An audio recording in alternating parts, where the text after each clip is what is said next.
Good morning, everybody. It's Wednesday, November 28th, and I'm just going to go ahead and give you my thoughts on some things going on in the world, as I usually do. First of all, shout out to a sponsor of this channel in Virtual Shield. Virtual Shield is a VPN service, and a VPN is very useful for a couple different reasons. Number one, it encrypts your data. So when you're setting your data, like credit card information, over the internet, nobody's going to be able to access it. And number two, it lets you browse the web anonymously, so no internet service provider is going to track your data and sell it to somebody. So a VPN, very convenient, very helpful for a few different reasons, and Virtual Shield is very cheap, very easy to use, and it's free for the first 30 days. So go check them out. There'll be a link in the description down below. Now, first topic we're going to discuss is Donald Trump taking to Twitter to totally put Mueller and this Russia investigation on blast. Now, when it comes to Robert Mueller and this Russia investigation, there's a lot of theories out there floating about the angle of Mueller,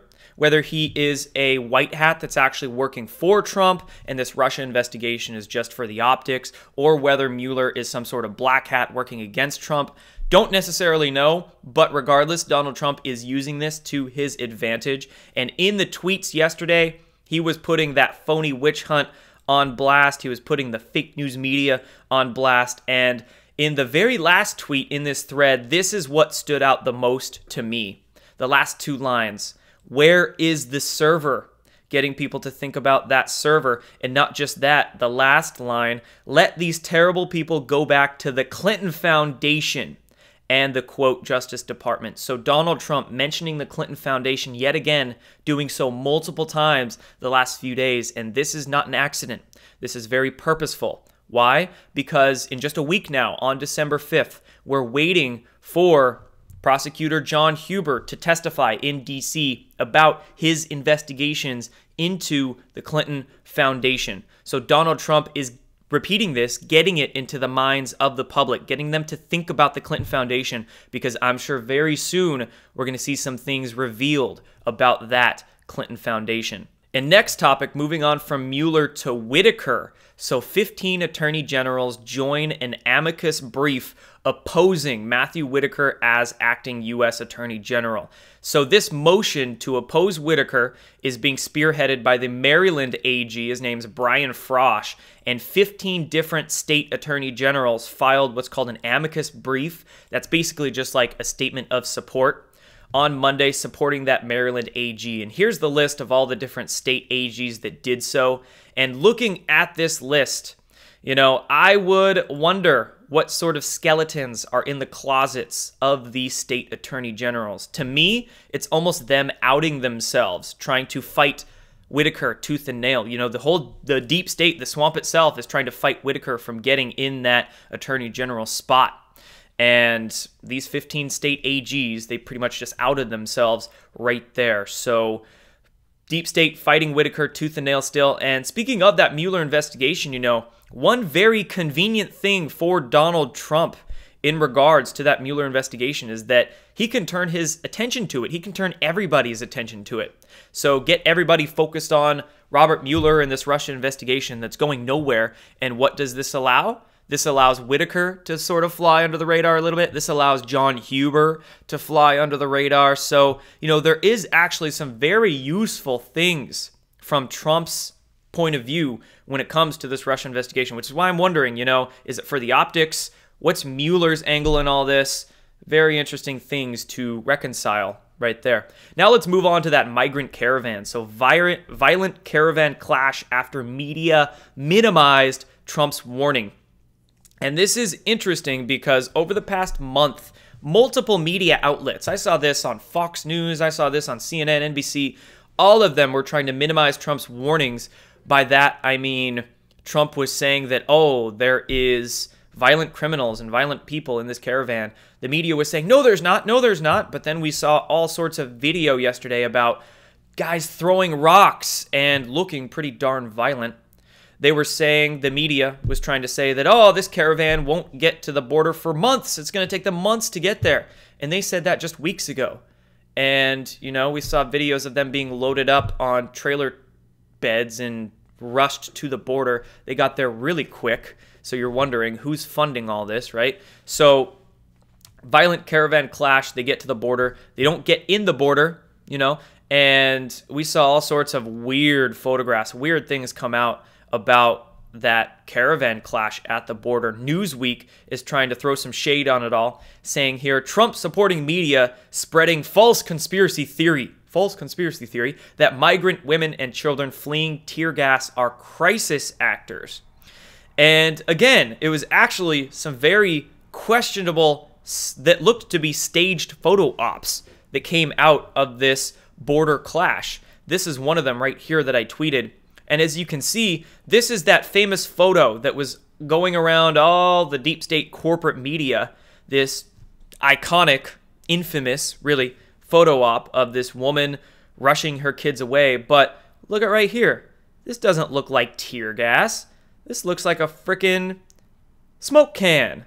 Looks like a frickin' smoke can. So is this a staged photo op? And not just that, but here's the one that really went viral. Someone deduced that, oh man, look, it's a cameraman in there. There's like another cameraman in there. Why is this guy running over here? And what the heck's going on?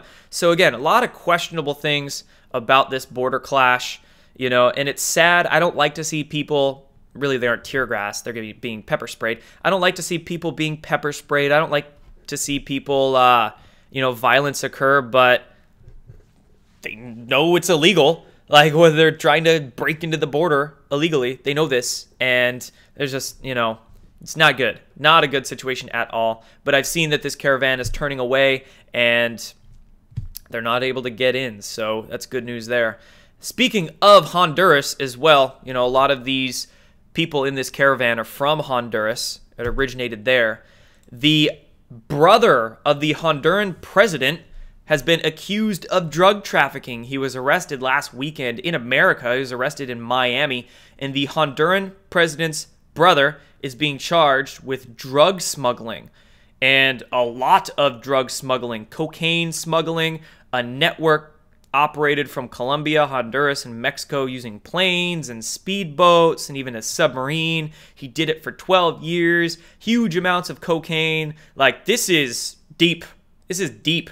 And it's the Honduran president's brother. Wow, that's interesting. And I'm wondering, you know, there's a lot of people speculating that this caravan is actually much deeper than just some people trying to break into the country. People are wondering if there's MS-13 involved, and MS-13 traffics a lot of things. People are trying to traffic stuff across the border with this caravan. You know, is the border lockdown not just for the caravan, but for the trafficking rat lines? There's a lot of deeper issues involved here than just, you know, a couple hundred people trying to get across the border. And I thought this was very big news. Honduran president's brother arrested for drug smuggling. Ha! Drain the swamp. The swamp is worldwide. Truly, swamp is worldwide, and it is being drained one by one. Now let's move on to this one. California Democratic Party chair faces sexual misconduct investigation. Are you really surprised by that one? I'm not. But that sexual misconduct, that word, that excuse being thrown out about there, I mean, how many times over the last year have we seen people step away for, quote, sexual misconduct allegations? And if we reference Q right here, Q actually stated previously, multiple times actually, that the, quote, sexual misconduct excuse is just for optics. It's just for the public. Q said it's for, quote, the public shelter to accept resignation. What that basically means is that they're resigning for much hardcore, much deeper reasons, but they are accepting resignation. These bad actors are, you know, agreeing to step away, step out of the public, and the sexual misconduct is just the very light version. It's their excuse to step away, to basically save face to the public so it doesn't shock the public, and it keeps the whole transition much smoother. So I'm wondering if it's actual sexual misconduct. I'm wondering if it's something far deeper. But regardless, California Democratic Party chair is probably going to be stepping down very soon, facing an internal investigation after multiple misconduct allegations were made against him. He's not going to last much longer. This found yesterday, this going on today, actually, check it out. So there's going to be a press conference in Washington, D.C. today at 10:30 a.m. So just in a few hours here, might already be happening by the time I edit this and upload it. Military Investigation Services, along with state and federal law enforcement agents, are holding a press conference at the Department of Corrections. Don't know why, and you can see all of the investigative units. We got the Navy, Army, Air Force. We've got the Internal Revenue Service. We've got the DOD, Criminal Investigative Services, the Marshals, with the South Carolina Law Enforcement. So, I'm wondering what this is going to be about. A lot of people were looking at this as being very unusual, and it looks to be. So keep an eye on that. Be keeping an eye on that. And last couple things I want to make a note of. This coming out yesterday, The Guardian reporting on Manafort holding secret talks with Assange in the Ecuadorian embassy months before the emails were released to the public. So this is what The Guardian is claiming. Again, just because you see an article coming out doesn't mean that article is the truth. You know, we live in the world of spin these days, misinformation and disinformation everywhere. So this is what The Guardian is claiming, but both Manafort's team and Julian Assange's team, Wikileaks, whether Assange is still connected with Wikileaks, don't know, who knows there, but Manafort and Assange both denying the claims. Wikileaks and Manafort reject Guardian report alleging meeting with Assange in 2016. So again, is The Guardian just lying? Don't know. A lot of people are thinking Paul Manafort was actually a mole, like a deep state mole that was embedded around Trump. That could be the case. This could be some sort of article trying to get ahead of any breaking news stories by Manafort. Again, I don't know. Just throwing it out there for you to reconcile yourself. And I'll, link these down below if you want to go read the articles. Very last thing I want to mention to you guys in this video here. I just thought this was funny. This was funny, and this was very telling. So check it out. Dictionary.com's word of the year is misinformation.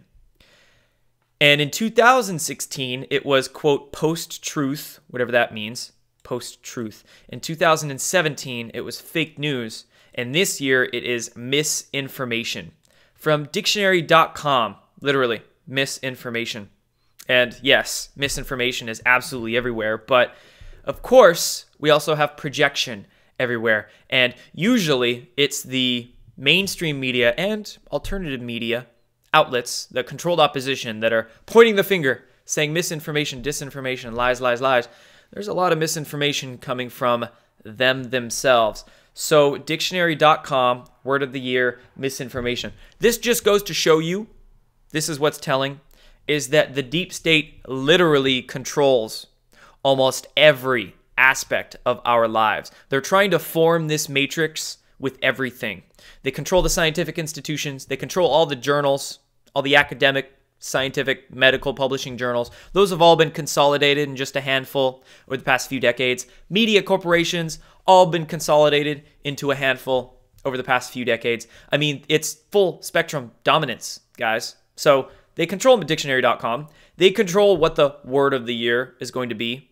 They're forming this matrix with almost every single aspect. So understand that. And when you start to see this matrix and how they form it with everything, with dogmatic religion, with dogmatic science, with the politicians, with frickin' dictionary.com, something as seemingly minuscule as that, it's really not. Every single little piece matters, because once one little piece begins to get questioned in a particular individual's mind, well, then they start questioning everything, right? Wow, their whole reality begins to fall, and then the matrix is no longer held within their consciousness. So I'm going to leave you guys with that. Start to break through the matrix, guys. See the control systems. See how they try to form reality into your mind, and break out of that. Break out of that. Educate yourself. Take it upon yourself to research, to wake yourself up. Nobody's going to do it but you. And that's it for this one. Also, one last thing. Go ahead and check out my social media accounts. So Instagram, @JSather, Twitter, @Jordan_Sather_, Facebook. I'm going to be posting on Gab a little bit more, and then Minds.com as well. minds.com. Those all will be linked down below. Go follow me on as many accounts as you have, because of course there's censorship across the board lately. A lot on Twitter. Who knows how long I'm going to be on Twitter? Who knows how long we're going to have all of our social media accounts? So I'm spreading them out. I'm going to start utilizing them a lot more. Minds, Gab, Instagram, Facebook, all of them. Go follow me. Done.